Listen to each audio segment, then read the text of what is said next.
Hi, IBD. I'm Meredith Heyman. This is Industry Insights. Thanks so much for joining me. Multiple recent antitrust lawsuits in the tech world are begging the question of investors: what's the impact on the technology sector, which has been leading the market in 2024 as the artificial intelligence revolution picks up steam? With me to discuss these cases and their implications is Technology Policy Research Fellow at the Cato Institute, Jennifer Huddleston. Jennifer, thank you so much for joining me. Thank you for having me today, Meredith. So let's start with the cases from Microsoft to Google. What are we learning about the shifting attitude when it comes to competition policy?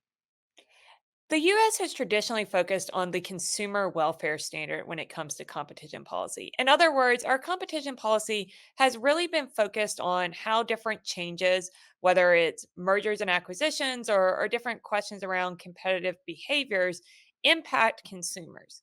What we've seen more recently are various policymakers looking to shift towards a more big as bad standard, a standard that presumes that companies of a certain size should automatically be up for greater scrutiny. While we've certainly seen this focused on some of America's leading tech companies, like you mentioned, we've also seen this approach focusing on competitors or concentration rather than on the end result of consumers, shifting beyond the tech market as well. What have some of those cases been? So, for example, just earlier this week, we saw the FTC announce a plan to challenge the Kroger Albertson merger.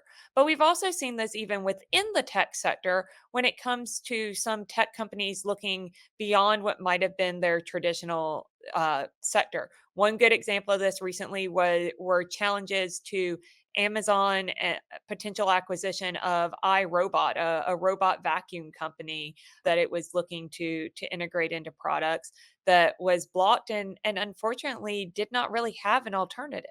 When it comes to likely the potential case against Apple, what can you tell us about that?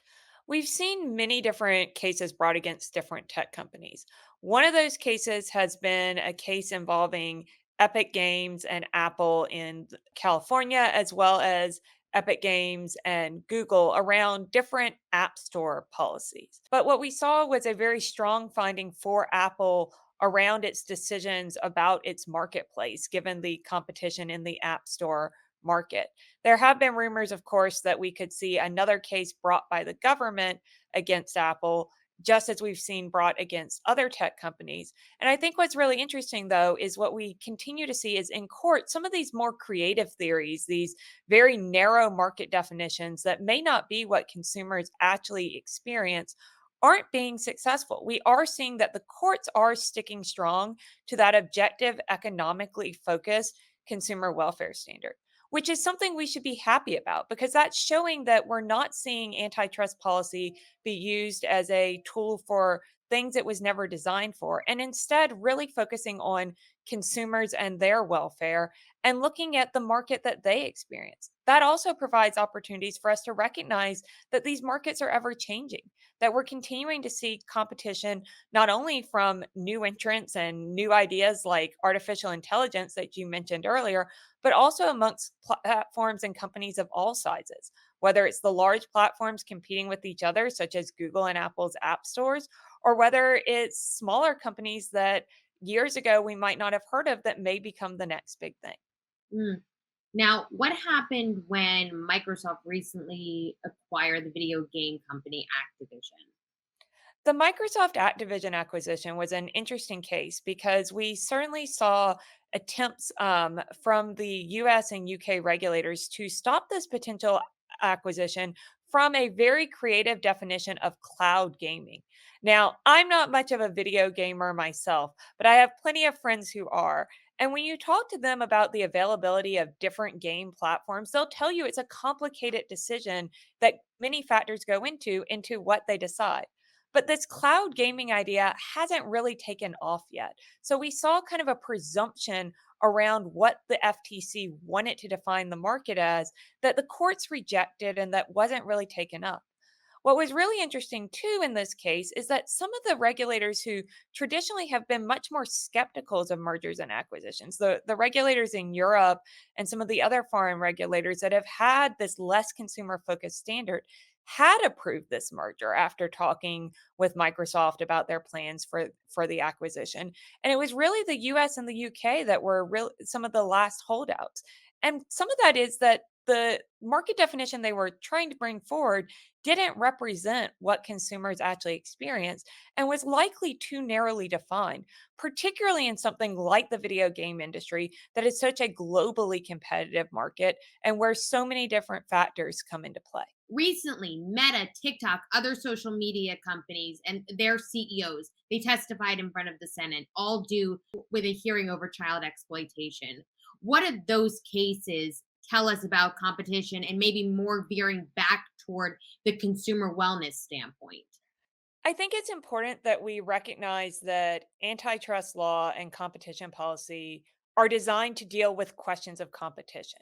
We heard a lot of different concerns around tech companies or different people's usage of technology expressed by policymakers, whether it's questions around content moderation, questions around online privacy, or questions around youth online safety, as you mentioned regarding the recent hearing.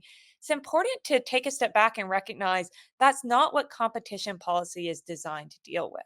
Not only that, if we think about the outcomes of what an antitrust policy, a competition case against these companies could mean for those issues, in some cases, it could actually make it worse. So, take child safety online. Many companies are investing significant resources in child safety, whether it's developing new parental controls or making sure that harmful materials are taken down in a timely manner. Large companies are dealing with that problem at scale. They have a lot of issues that they have to address. However, they also have more resources to help them develop unique tools, to put a lot of investment into to developing tools that then they can actually share with other companies in some cases, or develop industry standards that can provide better ways of combating some of these harms. If we have companies that no longer have the resources to do that, they may have a more difficult time. They may not be able to invest as much time or money or attention in some of those tools. But beyond that, a company that's been broken up may not be able to share information about some tools. If there are strict firewalls that say Facebook and Instagram can no longer talk to each other. And then there's also the underlying question of, would separate platforms actually solve any of these problems? Or do you just now have an additional platform with the same problem and fewer resources to potentially combat those problems if the problem is something that you're concerned about?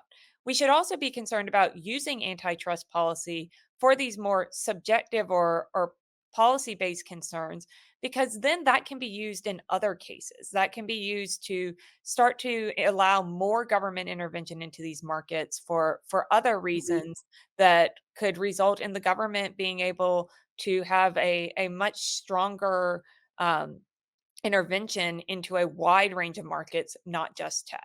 With all of these antitrust investigations going on, should the big companies in Silicon Valley be concerned? Should these smaller companies in Silicon Valley be concerned? I think it's really important that we talk about what this means for smaller companies and particularly what this means for the ongoing startup ecosystem. One of the big concerns with this kind of increased scrutiny and antitrust is, what might it do for mergers and acquisitions more generally? Is it going to create some sort of chilling effect? Some people have expressed concern about a supposed kill zone, the idea that a company gets big enough and successful enough that it just gets gobbled up. But I think that misunderstands the fact that needs to be a lot of different exit strategies for different companies in Silicon Valley. Some companies, they may want to get big and may be the next innovative creative thing that we can't dream of, that become that next billion-dollar company that goes public and really changes the way that our lives are. Others may be improving on an existing product, and the best way to reach consumers may actually be to integrate that with a larger company that allows more of us to benefit from it. Other people may find that they're really good at coming up with an idea, but they really don't like running the business, and that the better answer for them is, again, to sell. We need to allow a startup ecosystem that has a lot of different exit strategies rather than allowing government bureaucrats to dictate to every company how they must evolve. Now let's move to AI buzz, and as you just put it, how this type of scrutiny could affect it. Well, when it comes to stocks and growth, following these recent lawsuits or rumors of them, what could we be seeing? AI is a really exciting technology for many reasons, and it's actually been with us a lot longer than just the past few months where there's been a lot of attention on generative AI and Chat GPT. It's really exciting to see what could be going on, and it's a great example of how innovation is often our best competition policy. That when we're really looking for the next big thing, we can't just look at what existing companies look like. What that really disrupts our lives, what really drives competition in the market forward is often something that looks completely different than we imagined a generation ago. So I think AI is just starting to get going and that we are seeing it both compete with perhaps existing products that we knew in the past as well as emerging competition within AI, both for more general services as well as for some really intriguing very specialized services as well. All right, Jennifer, last question. What policy issues are we seeing impact data privacy? Unfortunately, we've seen a growing patchwork of state data privacy laws that could be really disruptive for innovators. We're increasingly seeing data privacy on a state level that can create confusion, particularly for consumers who may not know what the rules of the road are or what their rights as consumers are, as well as for particularly small innovators who may find additional barriers into being able to offer their product in all 50 states. This is happening at the same time that we're seeing a significant impact of European data privacy regulation on American companies and on American consumers, including things like certain products not being available in Europe still, even 5 years after the GDPR went into effect.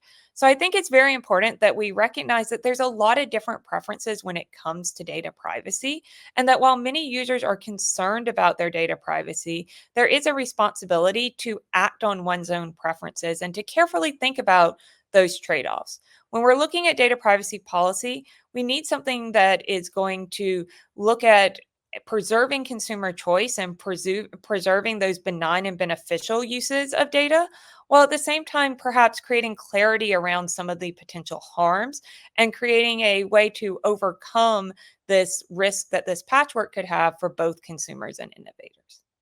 All right, Jennifer, a lot going on there. We'll certainly be watching. Thank you so much for joining me. Thank you so much. This is Industry Insights. I'm Meredith Heyman. Thanks for watching. We'll see you next time.